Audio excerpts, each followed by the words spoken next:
he got hit with a slow, creeping illness that ate away at him piece by piece, turning every day into a quiet battle he couldn't win.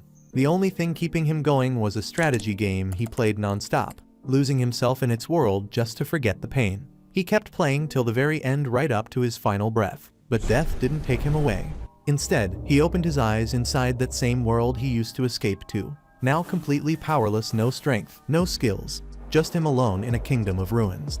Now trapped in the game that once gave him comfort, he's got one choice: fight to survive, claw his way back from nothing, and rise to rule the kingdom that's become his new reality. This one's about Takuto, a guy obsessed with an empire management strategy game called Eternal Nations. Even while stuck in a hospital bed, he kept grinding through the game until the very moment he died playing it. But death wasn't the end, because a second later, he finds himself in a forest, chilling on a throne inside some ancient ruins. And the first thing that hits him is how clean the damn air is. Then a woman walks up to him, asking if he's finally awake. And when she shows her face, he knows right away it's Atu, that elven character from the game. She calls him His Majesty, and that's when Takuto starts thinking what the hell's going on. Being a hardcore anime guy, he quickly figures he must have gotten isekai'd into Eternal Nations. Only thing is, the only person Atu ever calls king is the ruler of Minagra, the same nation Takuto led back when he was still playing. She speaks again, and this time calls him Takuto-sama. She says he's the first person who ever beat the nightmare difficulty using Minagra, the hardest damn civilization in the game. That put him right at the top of the leaderboards, giving him legendary status. Now Takuto's even more lost. How can a game character know stuff from outside her world? But Atu explains that she remembers it all, every win, every loss, every single word he said to her through the screen, like she lived the whole thing right beside him. That hits Takuto hard. He starts tearing up, telling her how happy he is to finally talk to the one character he always cared about most, and Atu says she feels the same. Still, none of this explains how he ended up here, so Takuto asks if she's the one who brought him into this world. Atu says she's got no clue how they ended up here, since she also showed up in this spot just minutes ago. But there's one thing she's sure of: it all feels exactly like Eternal Nations. No matter where they landed, she's glad they finally met for real. And while holding his hands, she tells him they can start their journey all over again from the ground up. She says she wants to build another empire with him, one where it's just the two of them. And since Takuto's got no other reason to keep going, he decides to share that dream with her. As he reaches out for a handshake, Atu suddenly shifts into full scripted mode, calling herself Sludge Atu, a bastard child of a ruined world, swearing that from now on, her mind and body belong to Takuto. She's supposed to be an evil character, but the whole thing comes off super cliché, and both of them end up a bit embarrassed by it. Still, Takuto plays along, and with a straight face says that he and his right hand Atu will build the most wicked empire ever known, Minagra. Takuto then checks if Atu remembers what their first step should be, and she proudly says they need to lock themselves away like true shut-ins so no outsiders can spot them. To make that happen, Takuto uses an emergency summon to call out a scout, this long-legged creepy bug. Since their nation represents evil and decay, all their units look nasty as hell, and this bug is no exception. Takuto tells the scout to scan the area, and Atu adds that it better not let the king down. The bug listens and crawls off right away.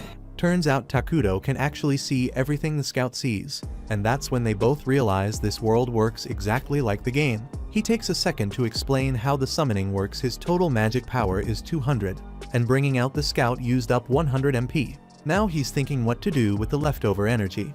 He could use 20 MP to build a base, but part of him wonders if it's better to summon a fighter to guard them. Problem is, that costs way more than what he's got right now.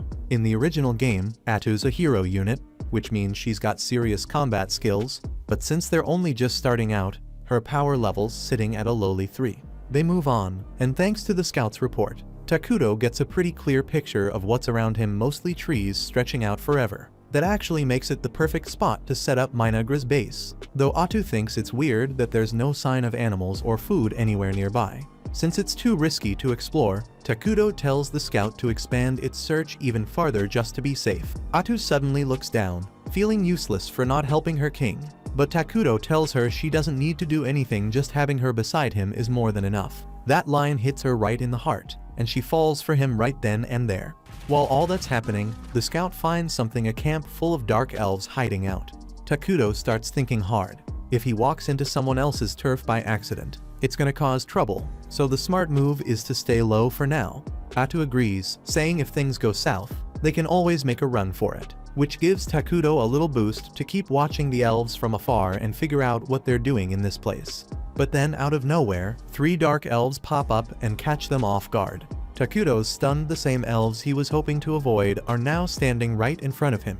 He and Atu try not to panic, and in moments like this, staying chill is the best play. So that's exactly what they do. Meanwhile, the Dark Elves have no plans to fight anyone.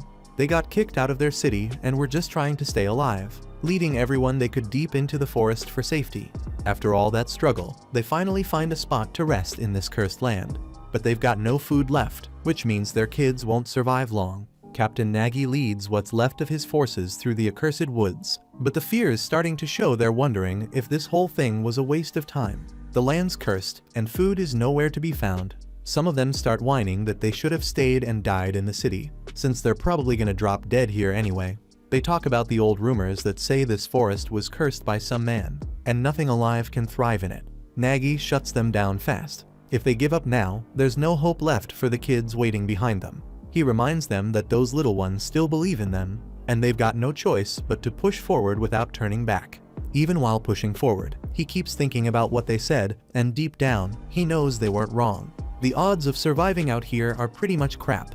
But even if his people are scared and ready to quit, he's still their captain. He has to keep leading no matter what. As he gets closer, he suddenly senses Takuto and Atu's presence, and that freaks him out.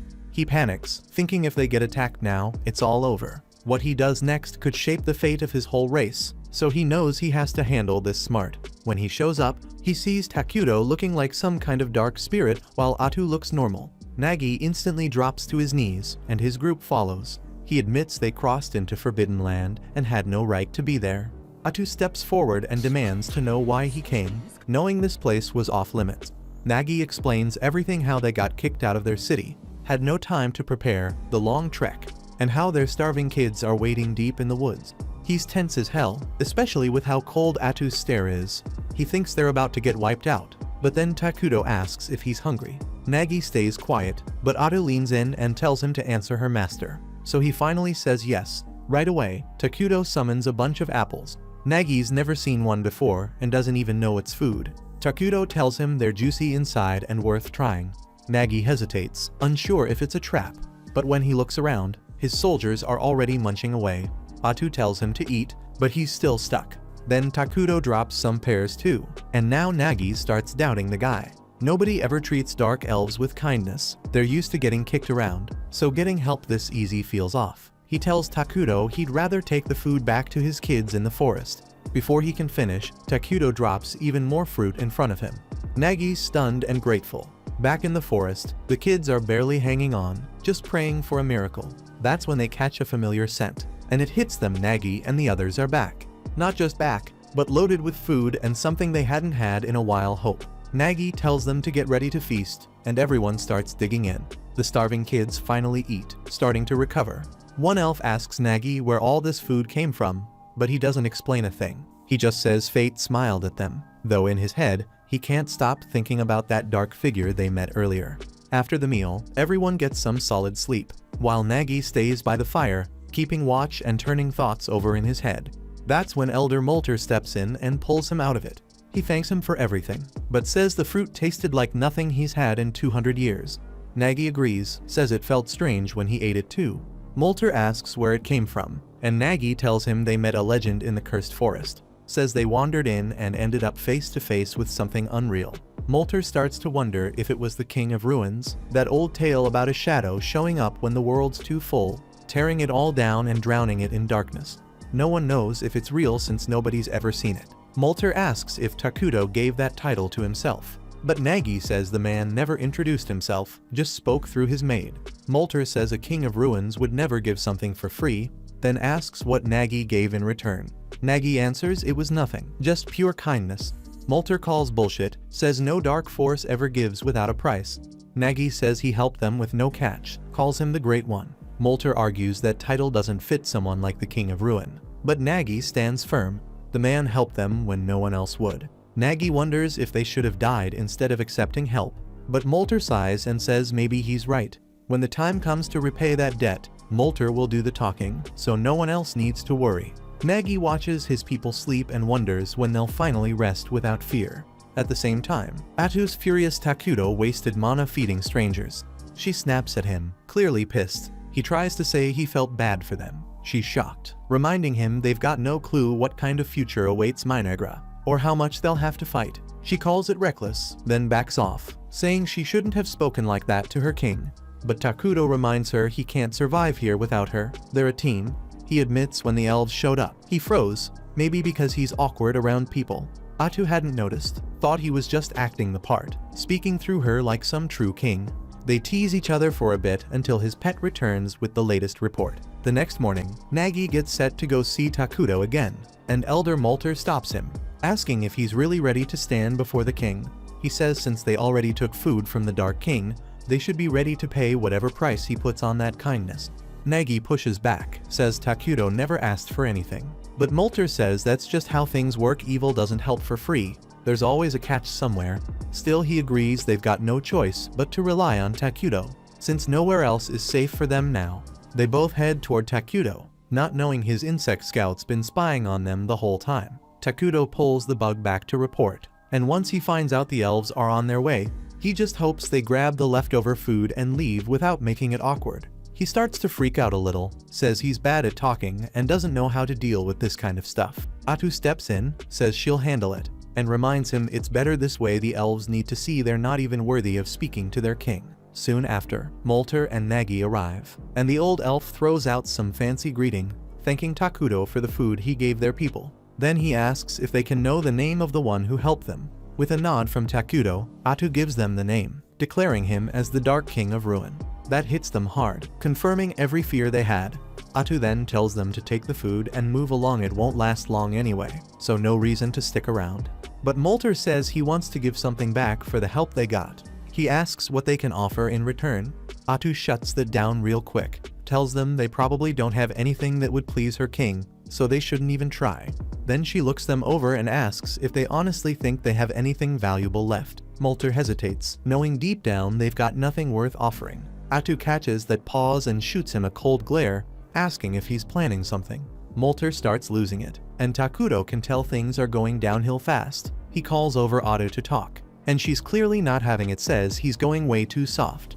To her, those two clowns don't even know how to negotiate, and if this keeps up, they'll end up dragging him down. She throws out the idea of wiping them all out and lining their heads up on pillars like decorations. Takudo tells her to stop acting like she's about to turn the place into a Halloween attraction. He says the elves clearly want peace, and they're trying to repay him out of respect. He suggests asking for something they can offer instead of handing out food for free. Says that'll keep things balanced between both sides. Atu rolls her eyes but agrees, then turns to the elves and announces that her king will accept their offerings.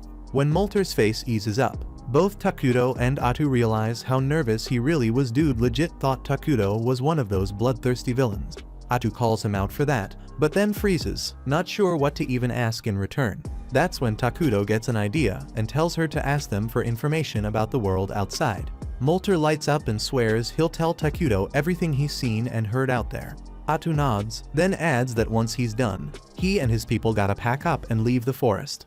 That hits hard, and both he and Nagi flinch at the order. They say they'd prefer to stay under Takudo's protection, but Atu shuts that down real quick, says if they're serious about surviving, they'd better stop acting greedy.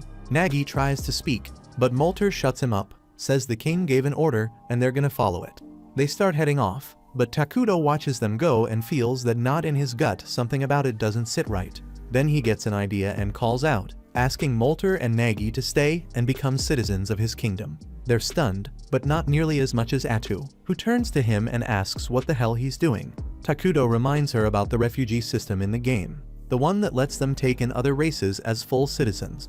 Since dark elves are neutral, they'll adjust just fine to the kingdom's dark nature and get along with the other species already living here. Atu's still unsure, saying evil-aligned species tend to clash with each other, but Takudo reminds her that their main race, the homunculi, look like humans who got torn apart and stitched back together all wrong, and there's no way they're hanging around with them forever.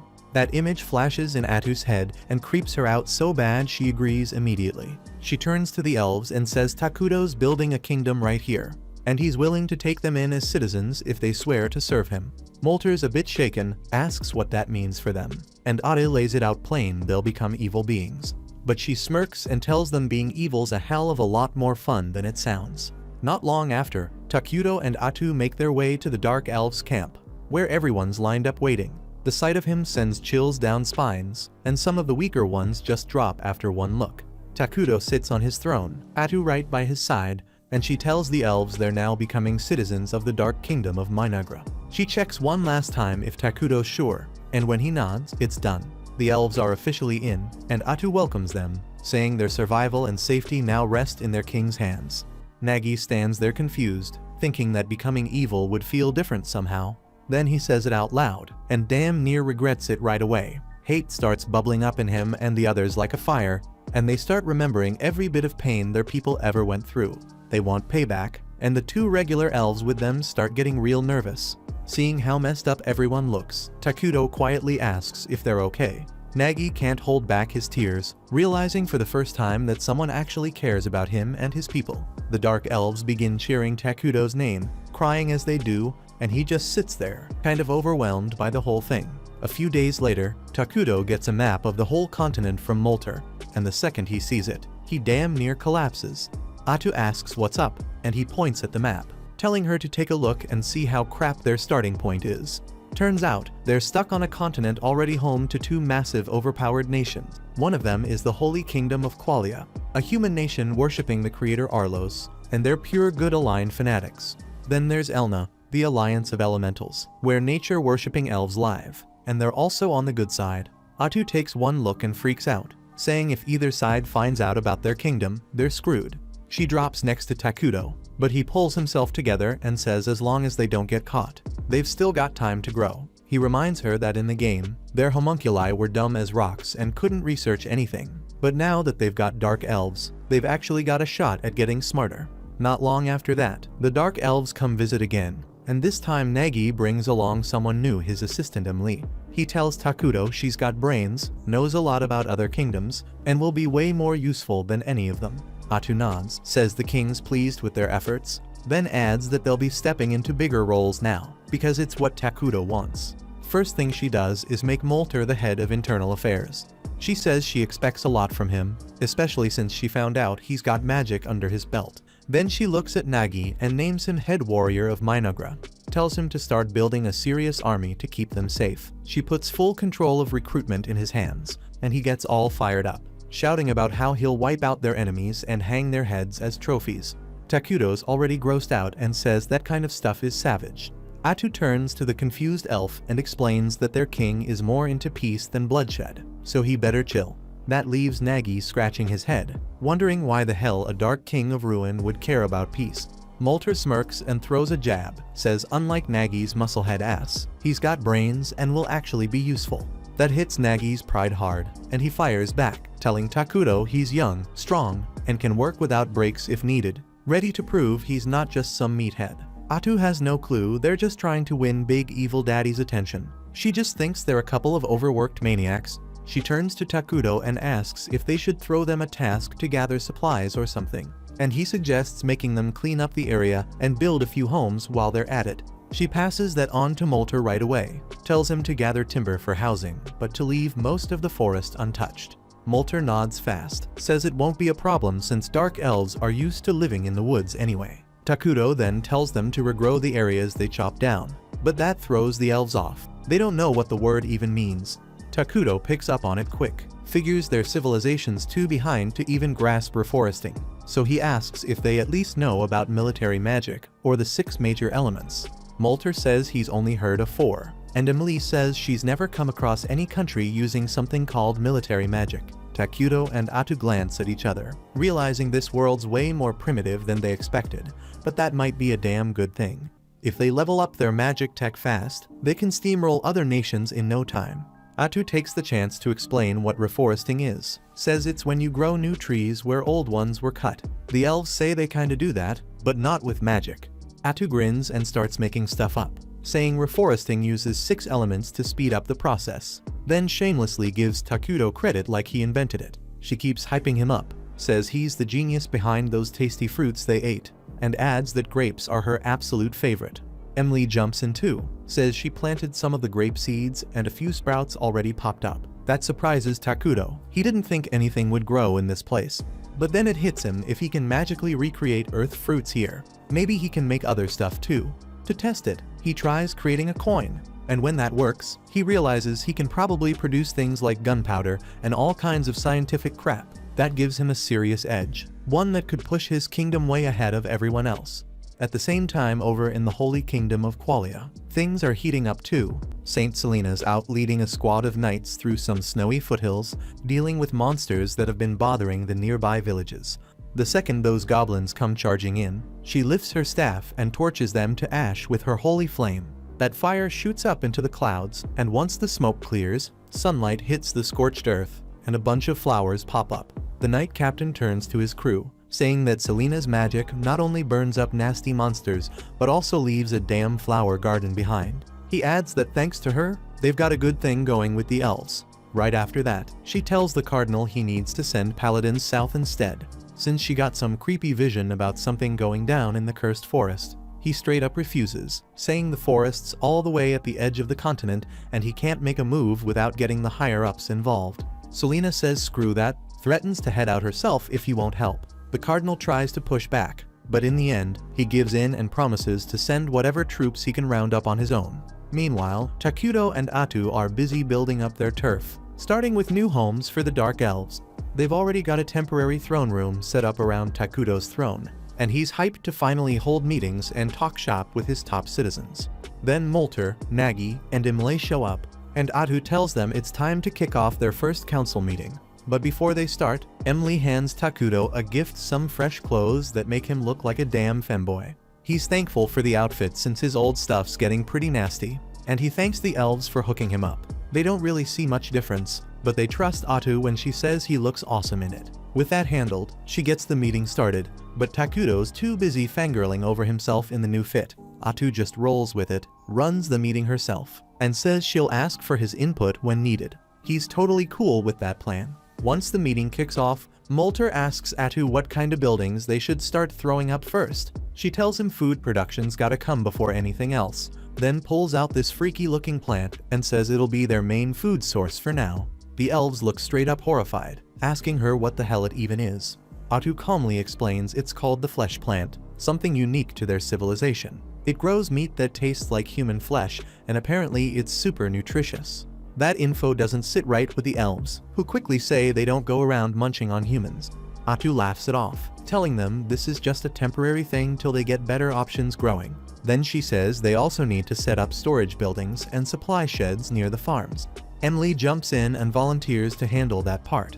Next on Atu's list is research, because she says small nations like theirs gotta get smarter if they want to survive. Molter asks what kind of tech they should look into, and she tells him to focus on magic technology. Takuto lights up at the idea, and Molter says he's all in, ready to impress as a mage. He wants to know exactly what to work on, so Atu breaks it down military magic. She explains regular spells only hit a few targets, but advanced combat magic can wipe out whole cities and reshape the battlefield.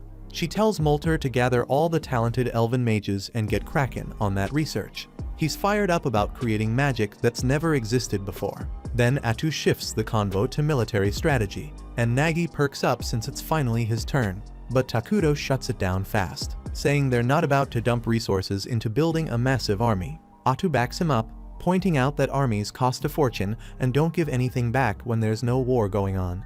Nagi pushes back, saying their forces aren't even strong enough to protect Takuto right now. Molter jumps in too, reminding them that both he and Nagi have bounties on their heads, and it's only a matter of time before enemies come knocking. Takuto hears them out and says he's got a better idea, he's gonna create a hero to defend them. Atu agrees, saying heroes might be expensive to summon, but they don't need maintenance, which makes them a damn good deal for where the kingdom's at. The elves have no idea what a hero even is, so Atu breaks it down. Heroes are insanely powerful beings that serve right under the king. She explains there are certain conditions to summon each one, but she's pretty sure they'll be able to summon their first hero soon. Takuto's all fired up about it. He starts thinking about how everything in this world runs on mana, and the only way a kingdom can generate mana is through its people. The happier the people, the more mana they produce, and Takuto swears he's gonna turn his kingdom into the happiest place on the damn planet. Over in the Holy Kingdom of Qualia, a junior paladin named Lornias gets picked to join a team headed to the Cursed Forest. He's got a senior paladin tagging along named Wordle, and that guy's favorite hobby is messing with Lornias, who's always way too stiff and formal. Wordle grumbles that the team's way too small, just 2 paladins and a few hired swords. He says the church should take Selena's warning a lot more seriously.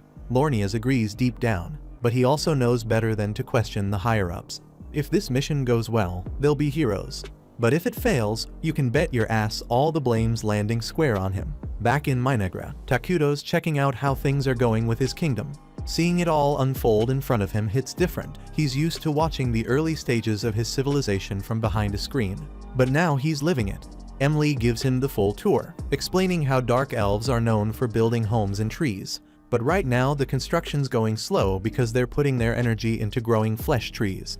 Those trees are thriving though, and the storage sheds and management facilities are already up and running. She also tells him they found a freshwater spring nearby, and they're working on figuring out how to pull water from it. Over in the new research building, Molter and the other mages are grinding hard on the magic tech stuff. Takuto's happy to hear everything's running smooth, but what gets him even more hyped is knowing the elves are taking initiative, trying to find water and improve things themselves. He mentions how much better they look now compared to when they first arrived back. Then they were tired and broken, but now they look alive. Emily starts tearing up when she hears that, crying right in front of him. Takuto freaks out a little, not sure what to do, but she pulls herself together and keeps the tour going. She takes them over to the flesh tree farm next, saying that thanks to the tools Takuto provided, they're almost ready for their first harvest. Then she shows them the water source the elves found earlier, but the whole vibe around it feels off this time. The water's gone dark, and Emily looks bummed out, thinking it's probably ruined now. Before Etu can step in, Molter and Nagi show up to check it out too. They agree with Imle it looks pretty damn unusable, but Atu walks up, takes a sip without hesitation, and tells them it's perfectly fine to drink. She explains the change is because this area is now part of Minagra, thanks to something called the Cursed Terrain. Takuto tells the elves to take a deep breath, and suddenly they feel clear-headed and full of energy. Atu breaks it down: cursed terrain boosts beings with evil alignment, while weakening neutral or good aligned ones. Since the Dark Elves are part of Minagra now, they're considered evil, which means this water is totally safe for them. Nagi drinks some himself to confirm it, and Atu adds that pretty soon, the entire forest will be under cursed terrain too. Takuto, though, isn't completely sold. He points out that the terrain change makes the forest look way too obvious. Molter agrees, saying once the whole place turns dark and eerie, enemies will be able to spot them from miles away. Nagi takes this chance to push for building an army again, but Atu and Takuto shut that down, reminding him they've got a hero on the way. Molter still doesn't fully get what a hero even is, so Atu figures it's time for a demonstration. Without warning, she sprouts shadowy tentacles from her back and slices through a bunch of nearby trees like they're nothing. Then she tells them she's a hero herself, and even though this is only 1% of her actual power, she could wipe out entire armies with ease. Takuto proudly tells the stunned elves that heroes are the real deal. They keep leveling up on their own, even if they don't lift a damn finger.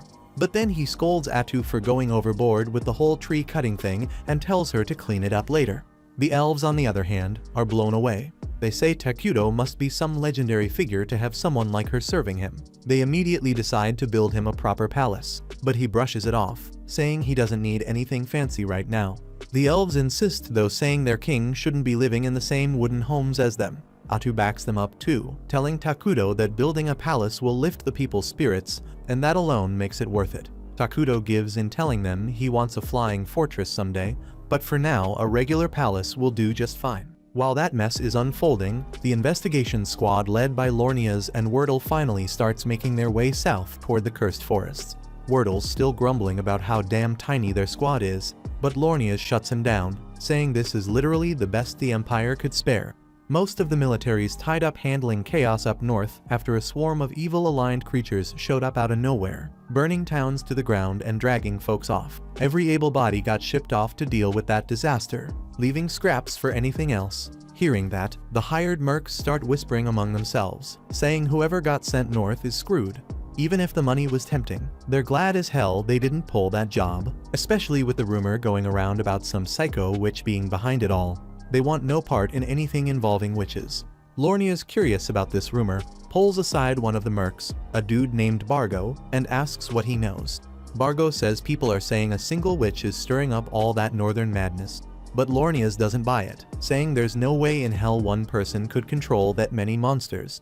Bargo nods fast, saying it's probably some cult crap instead. But then Wordle cuts in telling Bargo to shut his damn mouth before he jinxes them all. Lornia's instantly snaps at Wordle, catching the guy sneaking another drink on the job. He starts chewing him out, reminding him that as paladins serving their gods, so alcohol's off limits. Wordle brushes him off, offering to argue theology right then and there, but loses interest the second a waitress drops off more booze. He starts flirting without a care in the world. Bargo turns back to Lornia's, asking why the Empire even bothered sending 2 paladins down this far. He admits he's worried there's another witch involved, and says straight up that if that's true, he and his guys are bouncing before things go sideways. Lornia's tells him he doesn't know all the details either, but Wordle jumps in again looking smug as hell. Turns out he squeezed some info from his new waitress friend. Apparently a bunch of dark elves recently ran into the cursed forests, and the higher-ups want someone to keep tabs on them. That puts Bargo at ease, says they better deal with those bastards quick. Dark elves are infamous for nasty curses and sneaky assassinations. Lornia's agrees completely, saying if they ignore the dark elves now, it's only gonna come back and bite them harder later. But Wordle tells him to chill, reminding him this mission is recon only. If things start going south, they're packing it in and getting the hell out. Lornia's ever the hard-headed holy warrior, says that's not how they roll. If evil shows its face, they crush it, retreats never on the damn table for a real paladin. Wordle throws a sharp look at Lornia's, telling him to quit chasing damn glory and only draw his blade when it actually matters. Not every damn time there's a whiff of danger. He reminds him they've all got folks back home, including him, so they better think twice before throwing their lives away like it's nothing. Back in Minagra, the first batch of flesh tree fruit is finally ripe and stacked high on a huge altar in the middle of town.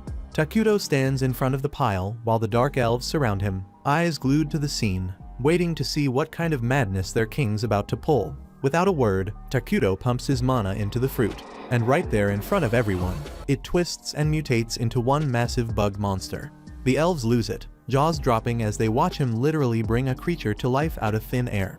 Atu instantly starts hyping him up, shouting that this miracle ain't even 1% of what their king can do. She tells them if they keep worshipping him like they should, he'll grow even stronger and pull off things way crazier than this. The crowd erupts, cheering their king like he's a god. Later on, Takuto slumps back onto his throne, feeling relieved he managed to trade fruit for a monster. It was a standard feature in the old game, but it still blows his mind how any of this actually works in the real world. Atu chill as always, says screw the logic, they've got a working system now, and they can crank out more creatures to build the kingdom up. She's fired up and says it's time to kick off the next phase. Takuto agrees, saying he'll summon a hero as soon as they've stored up enough mana to do it right. Atu leans in, curious who he has in mind, and he tells her he's thinking of Isla, queen of the bugs. But she nods, saying that's a damn solid call. Takuto gets all into it, explaining Isla's abilities, how she can boost every insect monster they've got, turning the battlefield into a slaughterhouse, and how she can hatch larvae to handle all the boring behind-the-scenes stuff, keeping everything running smooth. Atu grins, glad to see he's not winging it this time, and Takuto admits she was honestly the only sane pick. The rest of the hero pool's full of psychos. Atu laughs, saying those maniacs need 5 years of therapy before they see daylight. Takuto chuckles, saying maybe one day he'll call them up too, but not now. At the same time, Lornia's and the crew finally step foot on the Dark Continent, and they barely get a chance to breathe before they run into their first real threat, a massive damn hill giant blocking the path. Lornia's jumps straight into action, barking orders at the mercenaries to fall into formation, but Wordle raises a hand, cuts him off, and tells everyone to relax. He says he'll handle this oversized bastard solo, and that they shouldn't waste time trying to help. With everyone watching, Wordle strolls toward the giant like it's no big deal, not even blinking at the thing's ridiculous size, his sword casually in hand. He channels holy energy through his blade, while the hill giant, oddly respectful for a monster, stands there waiting like it's giving him a fair shot. The giant finally swings its club with brutal force, but Wordle blocks it with ease and slices the whole damn thing in half like it's made of paper. Before the beast even realizes what just happened, Wordle flashes forward and unleashes a storm of slashes so fast it doesn't even get a chance to react. The giant drops like a sack of rocks. Wordle turns and walks back calm as ever, like all he did was take a quick morning jog. Lornias can't hold back his excitement, calling Wordle a damn beast and saying this mission's practically wrapped now that he's around. But the look on Wordle's face shuts that down quick. His serious stare brings the whole squad back to reality, and even Lornias starts to feel uneasy. Meanwhile, back in Minagra, Takuto's chillin' with a burger, enjoying the hell out of it, while Atu gives him a light scolding for not eating something better. Takuto grins, telling her he's spent way too long in hospitals surviving off tasteless meals, and now he's treating himself to the world of greasy heaven. Then he starts getting concerned that Atu's been living off salads for days, but she just smiles and says this is exactly what works for her. They kick back and talk about how construction's been going crazy fast lately, until something clicks in Takuto's head. He tells Atu to gather Molter and the others once they're done eating, since the new scout bugs finished mapping the nearby terrain. He says he's ready to deal with a human town they discovered close to the border, but first asks Atu to double check if the place falls under the Holy Kingdom of Qualia. She thinks it's independent, which is a huge relief for Takuto. It means they might be able to handle things without a fight. He stays hopeful they can talk it out without shit going sideways, and Atu immediately teases him for jinxing it. Takuto laughs, saying there's no way something that wild's gonna happen. But right then, one of the scout bugs delivers a high priority alert. An armed group's heading straight for their forest. Takuto's whole vibe changes on the spot. He tells Atu they'll try to keep things peaceful if they can, but if it turns ugly, they better be ready to throw down. At the same time, the armed group marching into the forest is none other than Lornia's and Wordle's crew. As they move deeper, Wordle suddenly throws up a hand, telling everyone to hold up. He's picked up on something or someone heading their way. Moments later, Atu steps out from the trees, dressed in shadowy clothes that make it impossible to recognize her. Wordle immediately asks who she is, and she calmly says she's a dark elf who came here with her people, because they've got nowhere else left to go. Wordle nods slightly, acknowledging her reason, but straight up tells her they've got orders to investigate this forest, so she needs to step aside. Atu firmly refuses and says they shouldn't go any deeper, which instantly sets off red flags in Wordle's mind. But before he can dig further, Lornia's butts in barking at Atu, demanding how she dares stand in the way of someone serving God. Wordle spins around and tells him to shut the hell up and quit making a scene. Lornia's looks pissed, shocked that Wordle snapped at him over something he sees as minor. But Wordle doesn't even flinch, turns right back to Atu, saying they can't leave just because she tells them to, then asks straight up if there's something hidden in this forest. Atu stays calm and says there's nothing here but elves who want to live in peace, then asks why they're so damn determined to come charging into this cursed forest. Wordle stays quiet for a second, then lets out a sigh and finally explains the truth. The Saintess recently had a vision. She saw a powerful evil hiding in this place, and Wordle says he's not leaving until he sees for himself if it's real. The mercenaries around them freeze, shocked out of their minds. They hadn't heard a word about this vision before now. Lornia's damn near explodes, demanding to know how Wordle could drop something that big without warning, like it's some tavern gossip. Wordle fires back, saying there are times when you need to speak the truth out loud. But Lornia's looks like he's about to pop a vein, yelling that Wordle's way out of line, and even a top-tier paladin doesn't get to reveal divine prophecies without permission from above. But then Wordle politely asks Atu if they can at least take a quick look around inside, trying to keep things from spiraling. That's when her whole vibe suddenly flips. She coldly tells them there's absolutely nothing inside worth wasting their precious time on. Her tone sharpens as she urges them to turn back now. Lornia's already on edge, loses it. He's furious that some dark elf would dare talk down to a divine mission. The air around Atu grows heavy, her presence turning dark, and Lornia's is now convinced that something wicked is hiding in those woods. Wordle, though, still seems open to talk, trying to calm things down. He asks her to swear on her own god that nothing in the forest threatens the Holy Kingdom of Qualia. Without flinching, Atu swears by her deity, even saying they fear Qualia far more than Qualia should ever fear them. That's enough for Wordle, says they're done here, officially calling off the mission.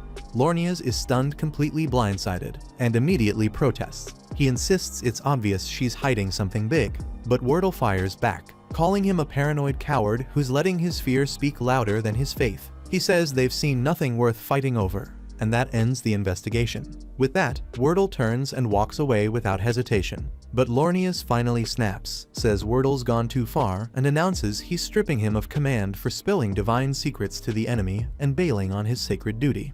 Then he orders the mercenaries to follow him deeper into the forest to uncover whatever evil's hiding in there. Bargo jumps at the order after all. Lornias is the one signing his checks, and arguing with your boss doesn't pay well. Atu pleads with them one last time to back off, but Lornias doesn't even glance at her.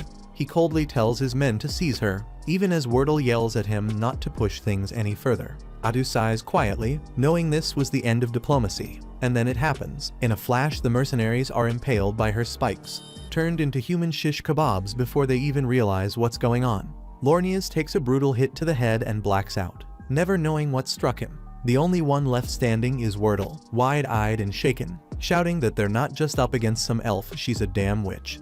Then Atu calmly steps forward, dropping her disguise and saying it's a shame things had to end like this. Peace was never really an option. Thanks for watching. Please hit like and subscribe, it makes all the difference.